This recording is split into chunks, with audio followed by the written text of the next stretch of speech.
3 அணியை பார்த்துவிட்டு மக்கள் வாக்களிச்சாங்க. அதிலும் தலைவர்கள் என்ன சொன்னாங்க?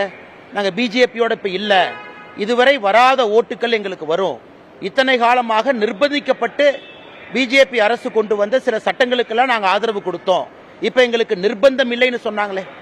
அதனால வேலுமணி அவர்களுடைய அந்த ஸ்டேட்மெண்ட்டை பார்க்கும் பொழுது வேலுமணி அவர்களுக்கும் எடப்பாடி பழனிசாமி அவர்களுக்கும் ஏதோ உட்கட்சி பிரச்சனை மாதிரி எனக்கு தெரியுது.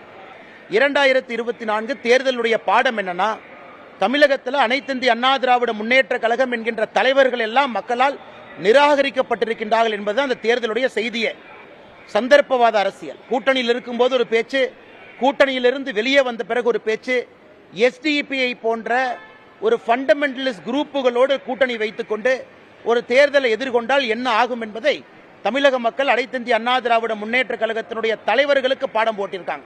இதே வேலுமணி என்ன சொல்லாமே, கோயம்புத்தூர்ல எல்லா எம்எல்ஏ அவங்க பக்கம் இருக்கிறாங்க.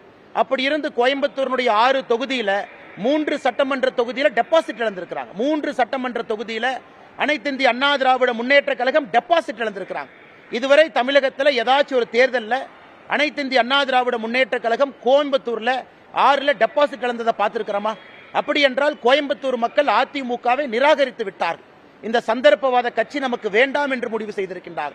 அந்த விரக்தியினுடைய உச்சத்தில் எஸ்பி வேலுமணி அவர்களை போன்றவர்கள் பேசிக் கொண்டிருக்கின்றார். இந்த ஆட்டை கொண்டு வந்து நடுவழியில வெட்டுறது, அதை கொடூரமா அதை போட்டோ எடுத்து சமூக வலைதளத்தில் போடுறது, அப்படி வெட்டுற மாதிரி இருந்தால் என் மேல கை வைங்கன்னு நான் சொல்றேன்.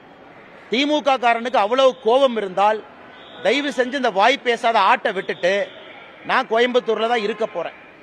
இதான் என்னுடைய ஊர். இங்க விவசாயம் பார்த்துட்டு இருக்கேன் கரூர் பக்கத்தில். இங்க நம்முடைய ஃபவுண்டேஷன் இருக்கு. இந்த கட்சியினுடைய தொண்டனா இருக்கேன், எங்க இருக்குன்னு எல்லாத்துக்குமே தெரியும்.